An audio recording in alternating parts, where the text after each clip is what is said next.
네, 오늘 느헤미야 기도 8번째 시간으로 함께 하겠습니다. 느헤미야 기도의 참여 방법은 간단합니다. 첫 번째, 밴드에 올려드리는 유튜브 영상을 시청하시고요. 두 번째, 같이 올려드리는 기도 제목을 가지고 기도하시면 됩니다. 세 번째, 유튜브나 밴드 댓글에다가 여러분들의 댓글을 달아주시고 또 기도 제목을 달아주시고 또 좋아요도 많이 눌러주시면 되겠습니다. 많이 참여 부탁을 드리겠습니다. 오늘은 저희 교회 유치부실에 와서 영상을 촬영하고 있는데요. 유치부실이 비어있는 지 오래입니다. 빨리 우리 유치부 어린이들이 모여서 같이 예배할 수 있는 그날을 기도해 주시기를 부탁을 드리겠습니다.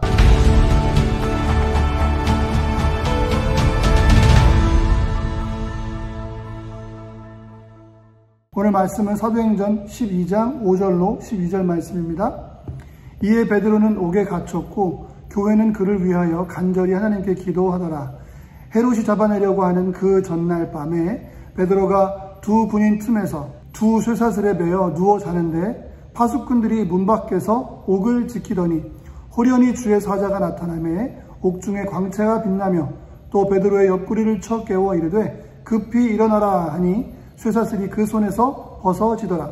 천사가 이르되 띠를 띠고 신을 신으라 하거늘 베드로가 그대로 하니 천사가 또 이르되 겉옷을 입고 따라오라 한데 베드로가 나와서 따라갈새 천사가 하는 것이 생시인 줄 알지 못하고 환상을 보는가 아니라. 이에 첫째와 둘째 파수를 지나 시내로 통한 쇠문에 이르니 문이 저절로 열리는지라. 나와서 한 거리를 지나매 천사가 곧 떠나더라. 이에 베드로가 정신이 들어 이르되 내가 이제야 참으로 주께서 그의 천사를 보내어 나를 헤롯의 손과 유대 백성의 모든 기대에서 벗어나게 하신 줄 알겠노라 하여 깨닫고 마가라 하는 요한의 어머니 마리아의 집에 가니 여러 사람이 거기에 모여 기도하고 있더라. 아멘. 오늘 느헤미야 기도 8번째 주제는 기도의 응답입니다. 초대교회 예루살렘 교회에 핍박이 있었습니다. 그리고 그 교회의 수장이었던 베드로는 감옥에 갇히게 되죠. 이에 예루살렘 성도들은 기도를 합니다. 간절히 하나님께 기도하였습니다. 많은 사람들이 모여서 베드로가 감옥에서 나올 수 있도록 기도하였습니다. 그리고 성도들의 기도와 하나님의 은혜로 베드로는 감옥에서 나올 수 있게 되었는데요. 간절하게 기도하여 하나님의 역사가 응답으로 나타났음에도 불구하고 정작 사람들은 잘 몰랐습니다. 먼저 베드로 자신이 몰랐습니다. 사도행전 12장 9절 말씀 보시니까 베드로는 하나님의 도우심이 이게 꿈인지 생시인지 잘 알지 못했습니다. 그리고 기도하던 당사자들도 믿지를 못합니다. 당연히 베드로를 지키던 군인들도 마찬가지였죠.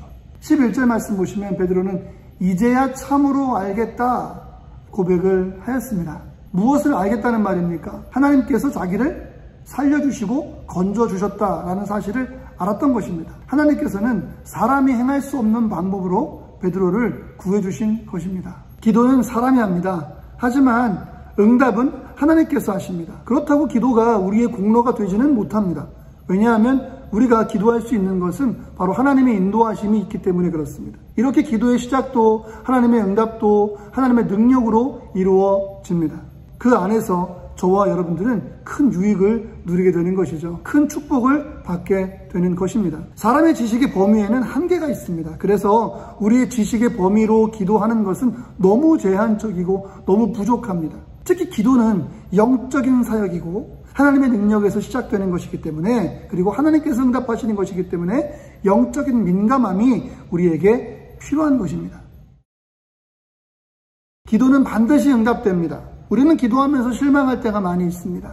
응답이 올 때가 되었는데 내가 이만큼 강력하게 기도했으면 응답해 주실 만도 한데 응답이 없을 때 그때 우리는 실망하게 됩니다. 베드로를 위해서 기도했던 예루살렘 교회의 성도들도 같은 마음이었을 것입니다. 기도했는데 베드로가 감옥에서 나오지 못하니까 걱정하는 것이죠. 하지만 하나님은 하나님의 완벽한 타이밍에 응답하시고 역사하십니다. 길을 만드십니다. 우리 생각에는 좀 늦다 싶어도 하나님은 반드시 역사하십니다. 예루살렘 교회 성도들이 얼마나 열심히 기도했겠어요. 그 기도의 열심만 보면 벌써 석방이 되었어도 석방이 되었어야 되죠. 이제 다음 날이면 사형이 집행이 될 텐데 절망적일 수밖에 없고 베드로도 이렇게 하나님 품으로 가는구나 라고 생각했을 것입니다. 그러나 하나님의 계획 속에는 아직 베드로의 순교가 없었습니다. 그리고 마지막 날 밤에 하나님께서는 극적으로 역사하셨습니다. 다니엘을 생각해 보세요. 다니엘은 기도하면 사자 굴 속에 던져 죽이겠다라는 말을 듣고도 기도하였습니다. 하나님께서 살려주실 것을 믿은 것이죠. 다니엘의 세 친구의 믿음은 어떨까요? 그리 아니하실지라도, 살려주시지 않을지라도 나는 하나님만을 예배하고 우상에게 무릎 꿇지 않겠다라는 믿음이었습니다. 하나님은 그런 믿음에, 기도에 응답하셨습니다. 우리 생각에는 다니엘의 그 믿음을 보시고 사자굴 속에 들어가지 않도록 하셨어야 됐습니다. 사드락, 메삭, 아벳느고가 근처에만 가도 타 죽는 풀무불에 들어갔으면 안 됐어요. 들어가기 전에 조치를 취하셨었어야 됩니다. 그런데 다니엘은 사자굴에 들어가게 되고 세 친구도 그 풀무불 속으로 들어가게 되었습니다. 절망적이죠. 모든 희망이 사라진 것입니다. 하나님은 나를 버렸다라고 한탄할 수도 있는 상황입니다.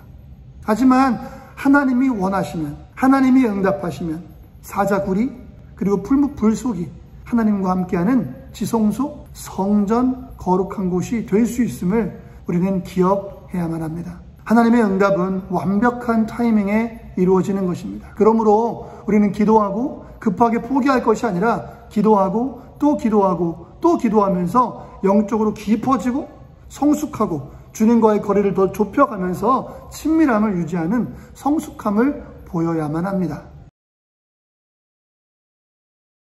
기도의 응답은 기적입니다. 베드로가 감옥에서 나오게 된 것을 보세요. 설명할 수 없는 일들이 계속 기적적으로 벌어지고 있습니다. 우선 베드로는 두 쇠사슬로 묶여 있었어요. 군인 두 사람이 양쪽에 같이 갇혀 있었고요. 같이 쇠사슬로 묶여 있었습니다.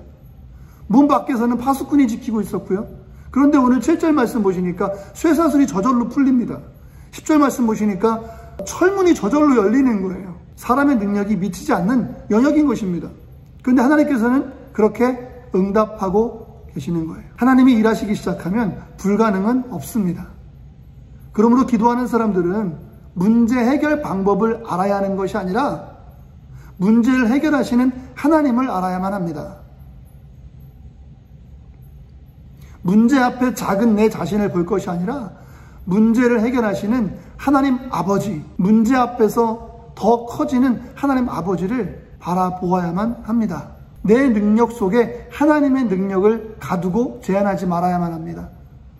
하나님의 기적과 같은 무한한 능력의 범위 속에 우리가 들어가야 됩니다. 그리고 그 무한한 하나님의 능력을 나의 삶에 연결할 수 있는 커넥터가 바로 기도인 것입니다. 마지막으로 기도의 응답은 영적으로 임하는 것입니다. 베드로를 감옥 밖으로 안내한 것은 다름 아닌 하나님의 보내신 천사였습니다. 갑자기 하나님의 천사가 나타났습니다.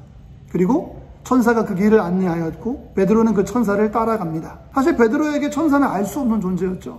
다니엘을 사자굴에서 지킨 것도 하나님의 천사였습니다. 사드락, 메삭, 아벳느고를 풀무불 속에서 지켜준, 함께 있던 것도 하나님의 천사였습니다. 예수님께서 40일 금식 기도를 마치고 시험을 이기신 후에 예수님의 수종을 든 이들도 바로 천사들입니다. 이렇듯 기도의 응답은 영적인 능력으로 나타납니다. 사람이 알 수 없는 힘으로 하나님께서는 기도에 응답하시는 겁니다. 믿음은 지식으로 아는 것이 아닙니다. 여러분, 아름다운 음악을 악보로만 보는 것과 그 연주를, 소리를 듣는 것과는 너무나도 다른 것이죠. 하나님의 기도 응답을 책으로 읽는 것처럼 지식으로 아는 것과 그리고 하나님의 역사하심을 영적인 감각을 통해서 직접 체험하는 것은 정말 그 차원이 다르다라는 거예요. 그래서 우리는 영적 감각을 계속 훈련시키고 있어야만 합니다. 성령님의 도우심이 그래서 필요한 것이겠죠. 오늘도 성령으로 민감하시고 충만하시는 우리 모든 성도님들 되시기를 예수님의 이름으로 간절히 축원을 드립니다. 기도하시겠습니다. 내가 문 밖에 서서 두드리노니 누구든지 내 음성을 듣고 문을 열면 내가 그에게로 들어가 그로 더불어 먹고 그는 나로 더불어 먹으리라. 이 약속의 말씀을 주님 믿습니다. 우리 마음의 문을 두드리시는 주님의 음성을 듣게 하여 주옵소서. 성령 충만하게 하여 주옵소서. 오늘도 우리의 삶을 주장하시고 우리를 회복시키시며 우리를 치유하시고 다스려 주시옵소서. 믿음으로 담대하게 선포하며 기도로 승리하게 하옵소서. 우리 주 예수님의 이름으로 기도드리옵나이다. 아멘.